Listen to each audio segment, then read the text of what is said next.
Hey everyone, welcome back to our channel. If you're new here, please subscribe. I'd really love that. If you're returning, how you doing?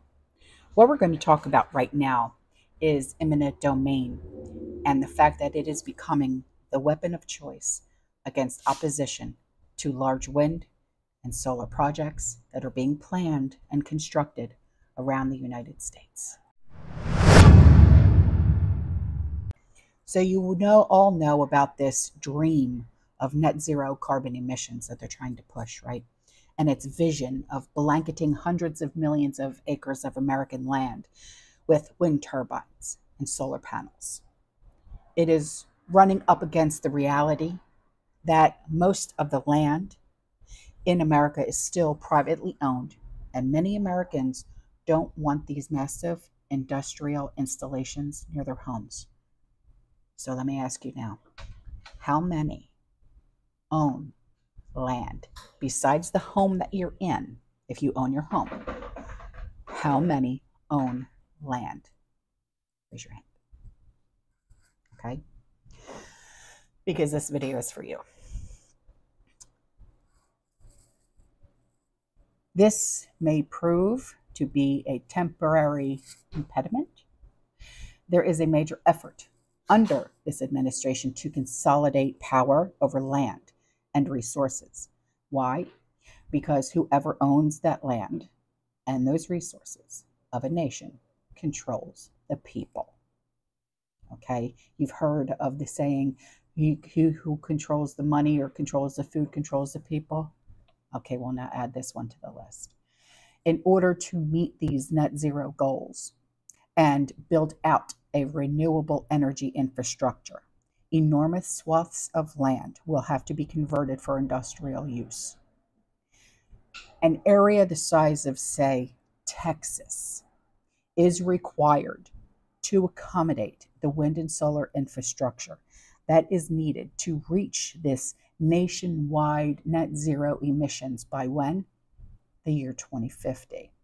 So reaching the goal of net zero carbon dioxide emissions by 2050 would require consuming more than 250,000 square miles or 160 million acres of land. And your piece of land just might be a part of that. So the grand scheme of things are being held up by the fact that 70% or 1.3 billion acres of the land in 48 states is currently privately owned by who? Us, right?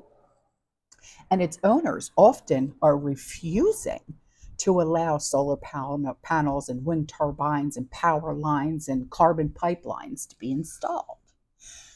So far more than 600 communities across the United States have far blocked or banned large solar and wind projects and other renewable energy ventures that they believe will damage local environments. So for the net zero industry, however, centralizing land rights may solve this problem, but the multifaceted infrastructure goals of the Green New Deal will be impossible to achieve in the desired timeframes if the existing federal, state, and local siting and environmental protection statutory regimes are applied. So you've got business, labor, property rights, environmental protection, social justices, okay, and all of these interests, we'll use them to grind the Green New Deal into a snail's pace. And elites, these bastards, they are the ones that are advocating for more streamlined, top-down, preemptive processing, as well as extensive use of eminent domain powers to speed the development of wind and solar projects. So you know who Jamie Dimon is? He is the CEO of JP Morgan and Chase, okay? And he said that the governments, the corporations, and the non-governmental organizations must unite behind a massive global investment in clean energy technologies. He even said we may even need to invoke eminent domain. So in November, the Michigan legislature, they passed a law that aims to take control of land use from local communities and give it to state officials for what? Renewable energy projects. So according to Michigan's new law, it permits for solar farms with the capacity of 50 megawatts or more, wind facilities with 100 megawatts or more, energy storage facilities with the capacity of 50 megawatts or more, and a discharge capacity of 200 megawatts or more will now be under the control of the Michigan Public Service Commission. So this will remove the impediment of local resistance to large-scale renewable energy projects. In addition to government authority, private companies are also seeking the power to take the land in the name of net zero. So there's a test case, okay, and it is currently playing out in Western states over carbon captured pipeline projects. And these private companies are attempting to take people's land by eminent domain. Okay, so that's why I said if you are a landowner with house, no house, it doesn't matter. They are going to take it from you using eminent domain. So there's two companies, Summit Carbon Solutions and Navigator CO2 Ventures. They have been attempting to construct carbon sequester pipelines through 5 Western states.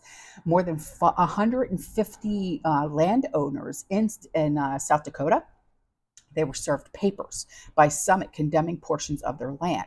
So I want you to start expecting, okay, from either one of these two companies, if not both, you're going to be served. You're going to be served, and your portions of your land are going to be condemned. Okay. And this allows the company to access your land, whether you like it or not. You have no say anymore.